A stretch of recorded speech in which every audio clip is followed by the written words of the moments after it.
Commander Zethral stood on the bridge of his warship and looked down at the human colony below. The planet was called Reach 7, a small world with farms and mines and about 50,000 humans living there. He had destroyed bigger colonies than this. He expected an easy victory that the Kredathi Dominion had been conquering worlds for 300 years. They were the strongest military power in this part of space. Their tactics were perfect. Their formations never failed. Every officer studied the same battles, learned the same lessons, and followed the same rules of war. This made them predictable, but it also made them nearly unbeatable. When you did everything right, you won. That was how war worked. Zethral gave the order to begin the assault. His heavy walkers landed first, massive machines that walked on 6 legs and carried enough firepower to level a city block. They moved in formation, maintaining proper spacing, advancing in textbook patterns. Behind them came the troop carriers. Above them flew the air support, keeping the high ground as doctrine demanded. On the ridgeline 3 kilometers away, artillery units set up their positions with mathematical precision. The human defense was pathetic. A few ancient missile batteries fired from the edge of town. Some small arms fire came from the perimeter. Nothing organized. Nothing that could stop a proper military force. Zethral almost felt sorry for them. Almost stopped within 30 minutes. His forces had surrounded the colony's central district. The human governor appeared on the communication channel, a tired-looking woman with gray hair and dirt on her face. She said they wanted to surrender. She asked for terms. She begged for mercy for the civilians. Zethral accepted the surrender. He was not cruel. The Kredathi had rules about conquered populations. They would be relocated, their resources taken, their world absorbed into the Dominion. But they would live. That was more than some empires offered. His forces moved into the town. The streets were empty. The humans had all gone inside their buildings as ordered. Everything was quiet. Everything was perfect. Zethral allowed himself a moment of satisfaction. Another conquest, completed according to procedure. His record remained flawless. Then the bakers started shooting. The first explosion came from a bakery on Main Street. It killed 3 Kredathi soldiers and wounded 5 more. Before Zethral could respond, gunfire erupted from a dozen buildings. Windows shattered as bullets poured out. Homemade explosives detonated under his heavy walkers. The humans were fighting, but they were not fighting like soldiers. They were fighting like vermin. A child, no more than 12 years old, climbed out of a sewer grate and threw a magnetic mine onto one of the walkers. The mine attached to the leg joint and exploded, crippling the machine. The child disappeared back into the sewers before anyone could shoot her.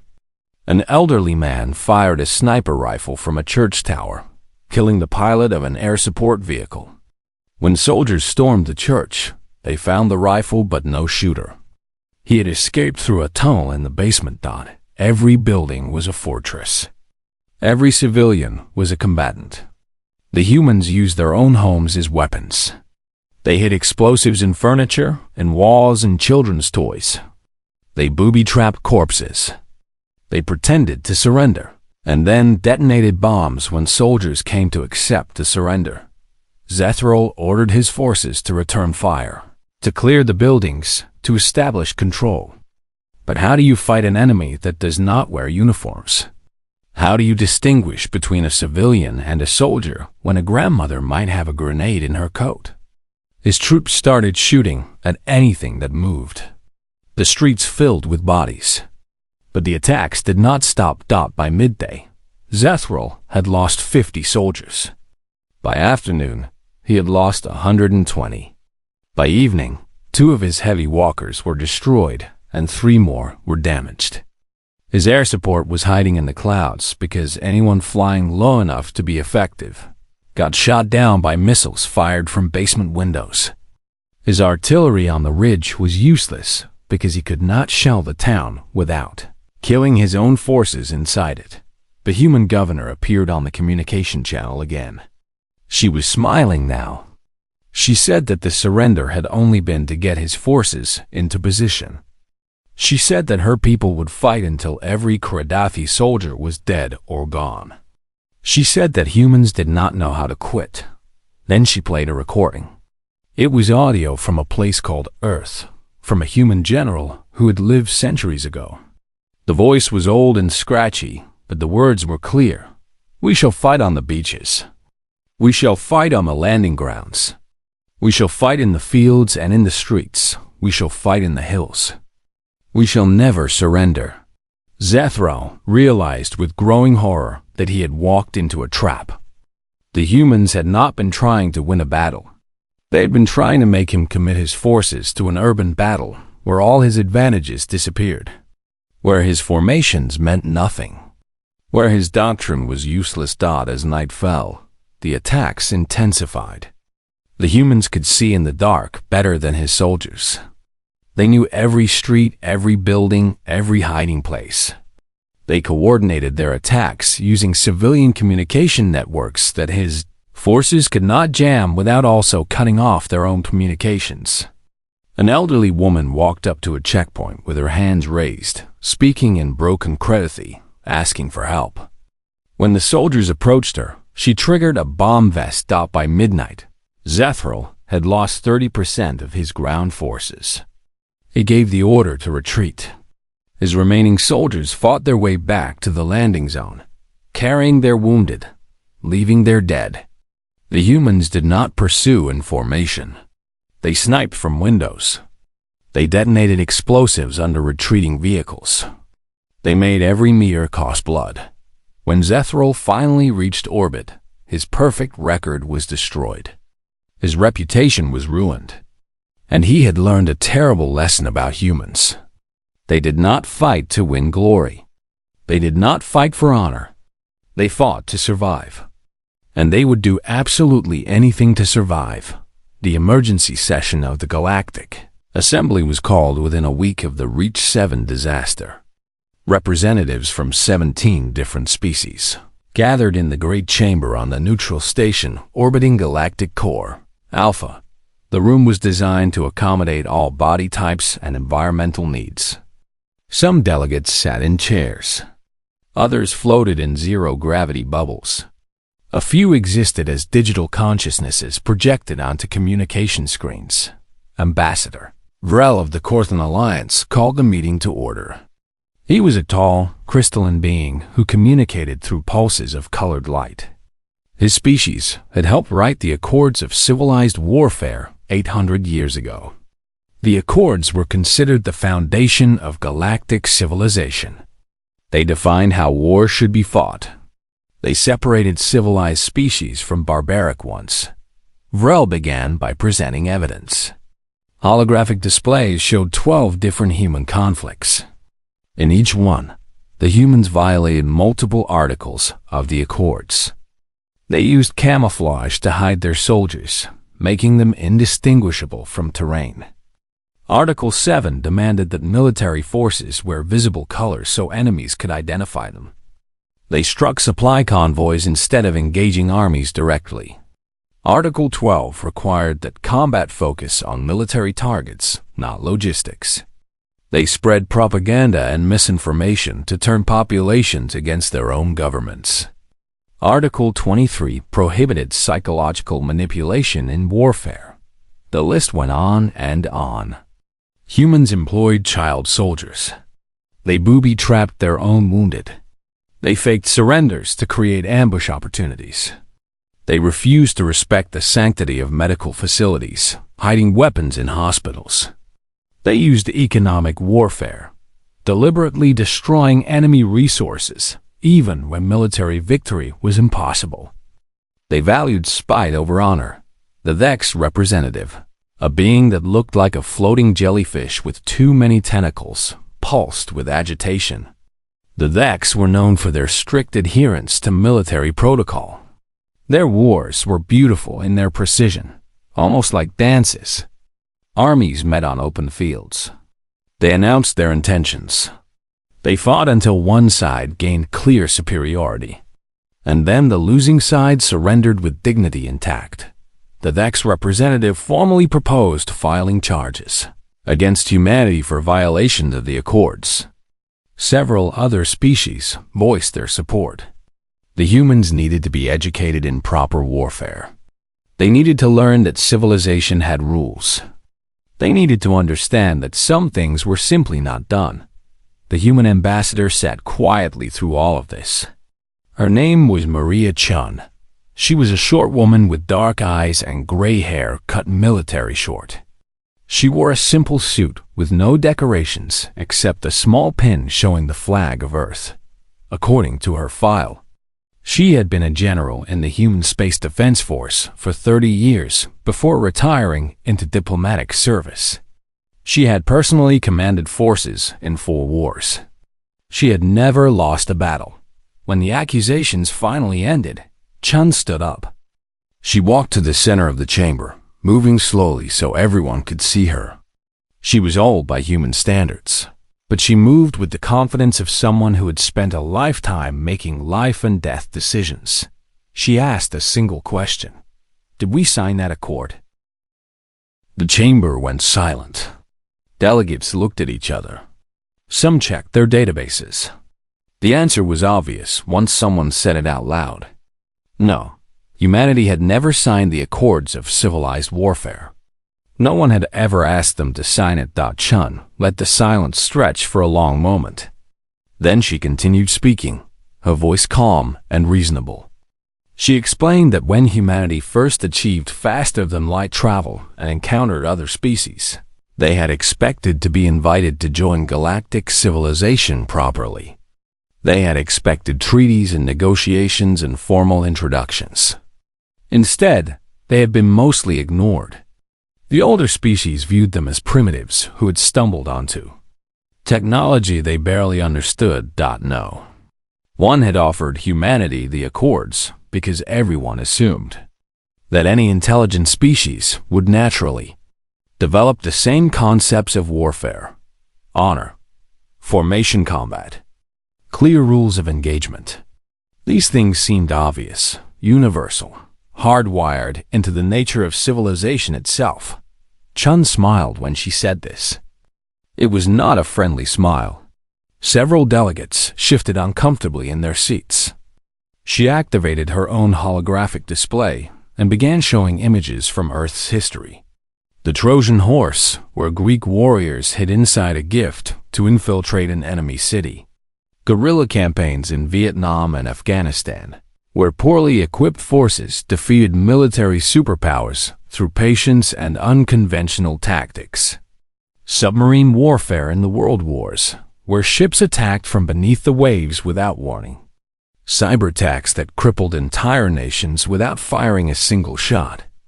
Economic sanctions that caused more suffering than bombs ever could. She showed them psychological operations that toppled governments. She showed them false flag attacks where one side pretended to be the other to justify violence. She showed them human history in all its brutal, creative, terrifying glory. 10,000 years of humans fighting humans. 10,000 years of trying every possible way to kill, conquer, and control. Chun explained that Earth had never developed a single tradition of warfare because Earth had too many different cultures, too many different approaches, too many different ideas about what war meant. Some human societies valued honor above victory. They died with pride and were forgotten. Other societies valued survival above everything else. They did whatever it took to win. They endured. She told them about Sun Tzu, an ancient Chinese general who wrote that all warfare is based on deception. She told them about Clausewitz, a Prussian military theorist who said that war is the continuation of politics by other means, implying that there are no rules once politics fails. She told them about countless human philosophers and generals who had studied war and reached the same conclusion. Fairness is a luxury of those who can afford to lose. Chun deactivated the holographic display and looked around the chamber. She spoke slowly, making sure every delegate understood. You want fair? You want honorable? Then maybe don't invade our colonies. She returned to her seat. The chamber remained silent for a long time.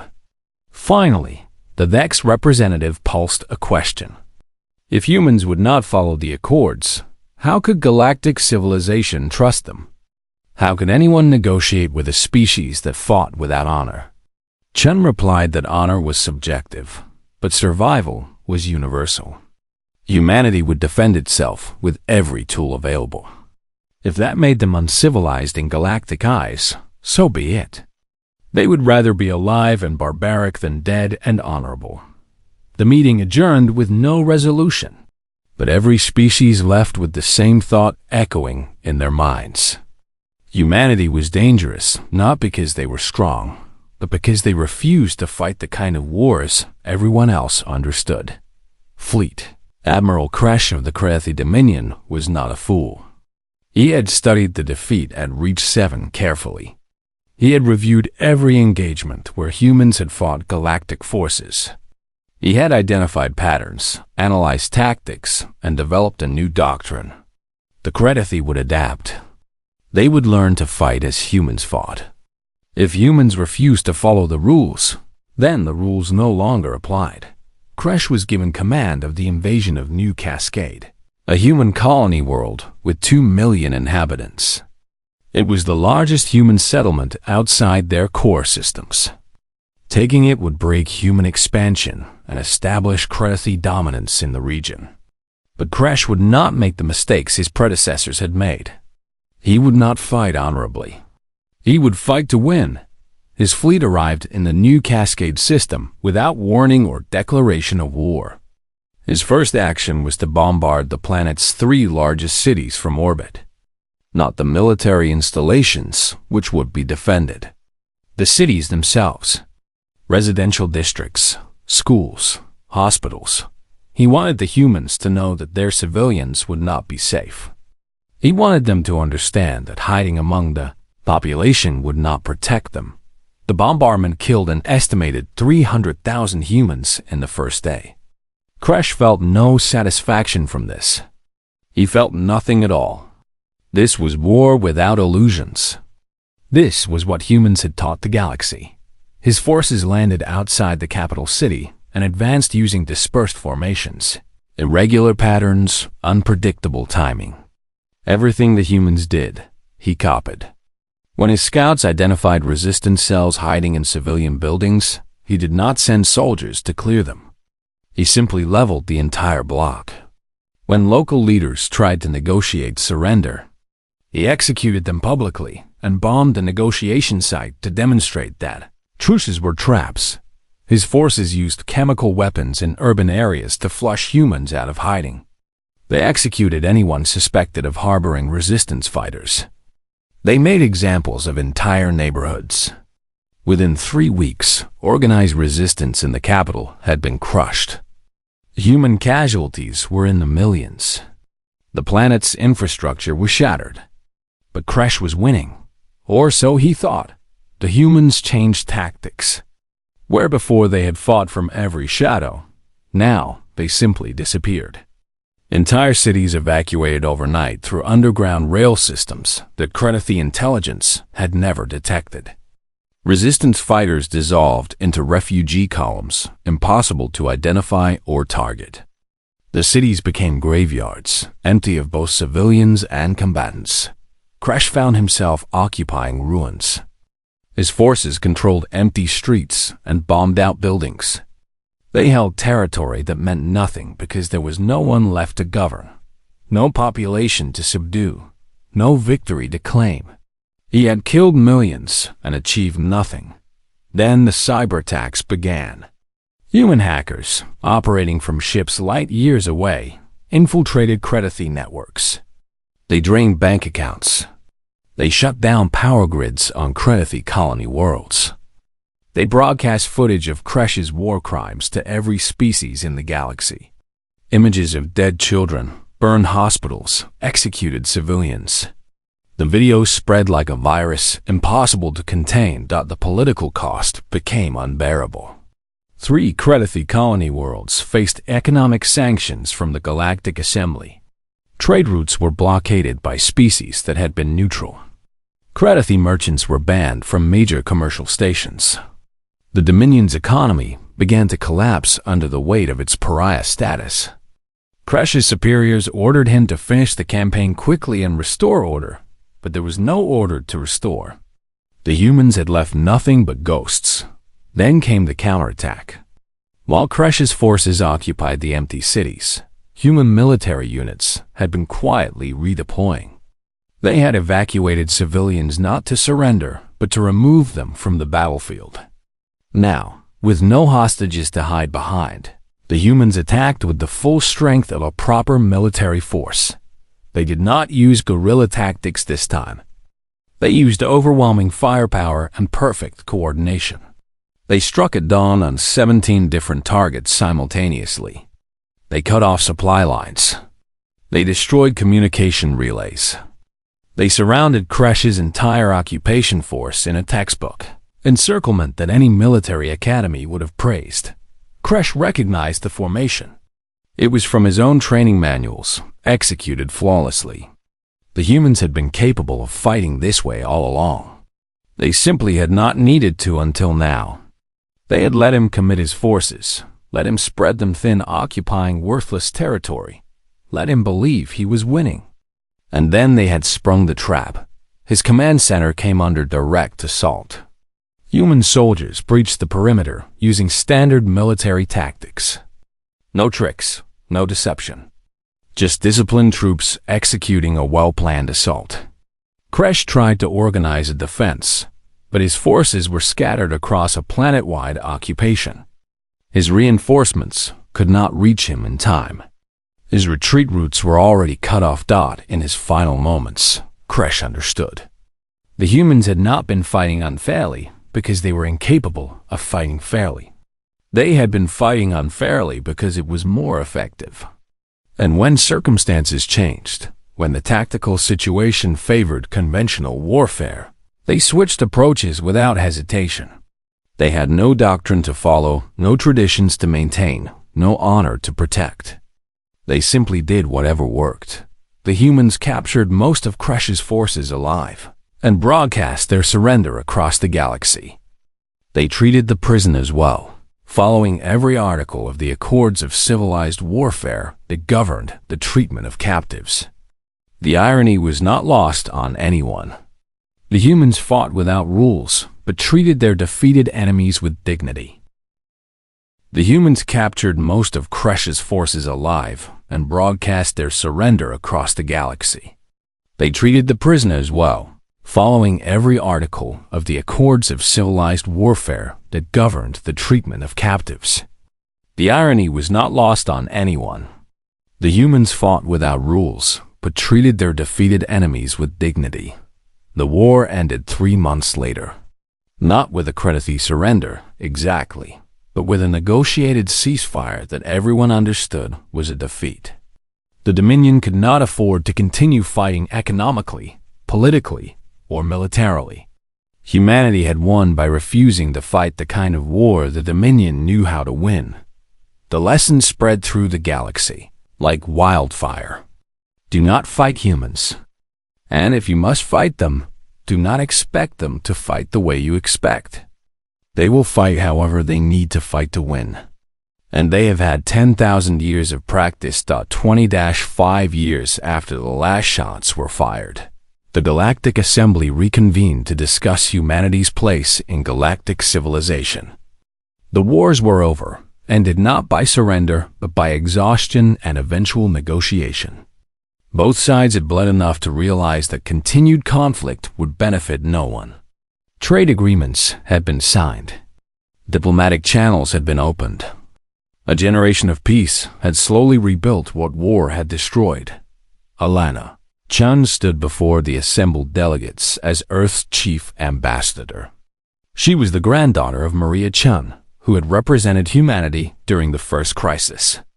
Elena had grown up hearing stories about her grandmother's defiance, her refusal to apologize for human methods of warfare. But Elena belonged to a different generation. She had never fought in a war. She had only studied them. The purpose of today's session was to formally integrate humanity into the framework of galactic civilization. This required updating the accords of civilized warfare to account for human participation. Many species had submitted proposals about how to educate humans in proper military conduct, how to teach them honor and fairness, how to civilize their approach to conflict. Elena listened patiently to these proposals. Then she presented humanity's own submission. The document was surprisingly short, only 3 pages long. Most species had expected a lengthy treaty full of exceptions and loopholes that would allow humans to continue fighting their way while technically following the rules. Instead, humanity proposed something far more radical. The core principle was simple.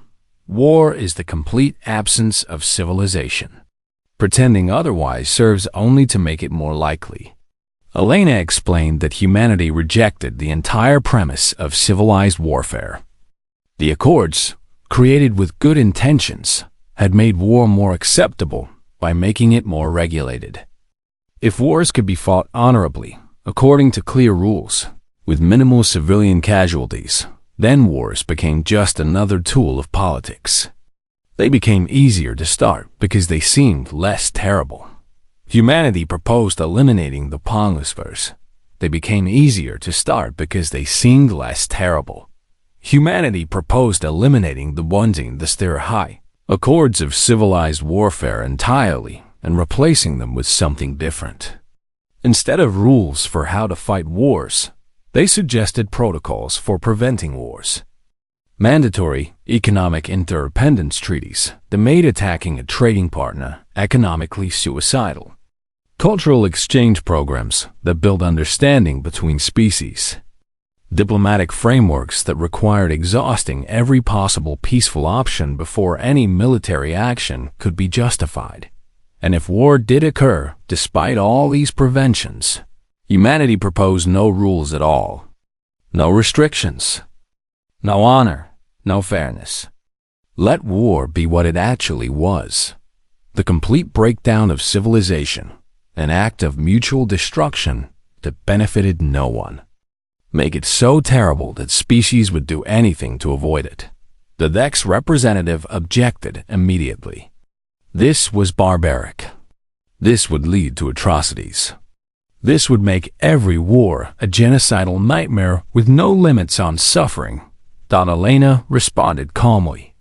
She explained that humanity had already lived through that nightmare.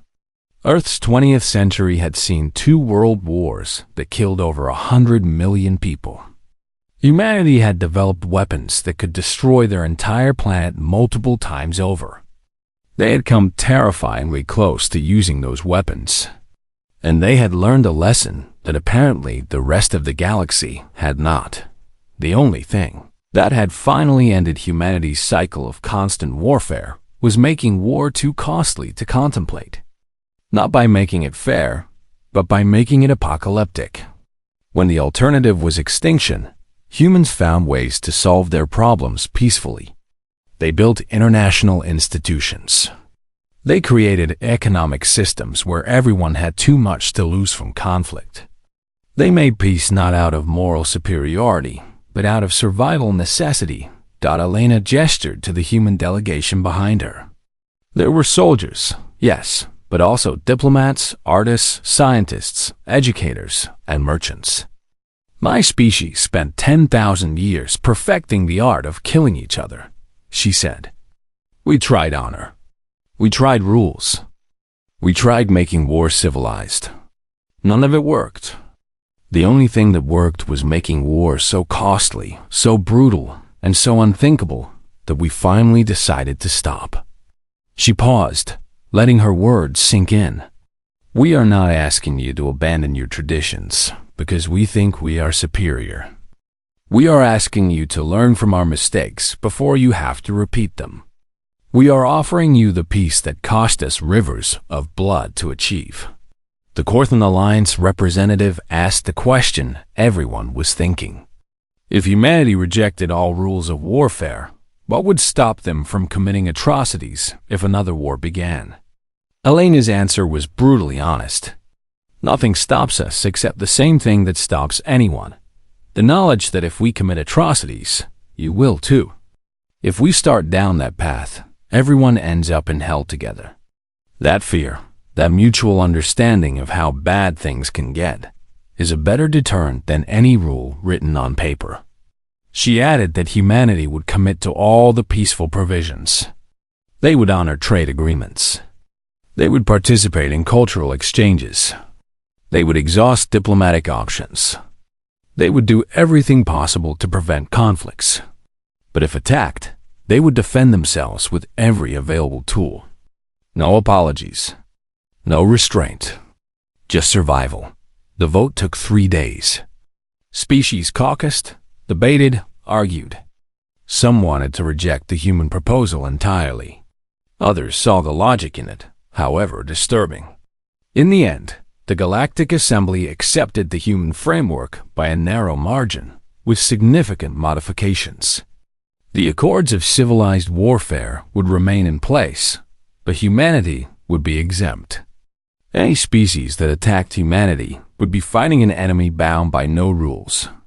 Any species that chose peace with humanity would find them the most reliable allies in the galaxy. It was a compromise that satisfied no one and terrified everyone. But it worked. Over the following decades, humanity became deeply integrated into galactic civilization, not through military strength, but through economic and cultural ties. They became indispensable trading partners. Their artists and scientists collaborated with alien counterparts. Their diplomats were known for creative problem-solving and relentless pursuit of peaceful solutions. And no one attacked them, because everyone remembered the lesson that the Credithi Dominion had learned at such terrible cost. Humanity did not fight fair, because fairness was a luxury of species that could afford to lose. And humans, shaped by 10,000 years of warfare on a death world that tried to kill them every single day, had never learned to accept defeat. The galaxy did not discover why humans never fought fair. They discovered that fairness had nothing to do with survival. And they learned to be grateful that humanity preferred peace, because the alternative was unthinkable.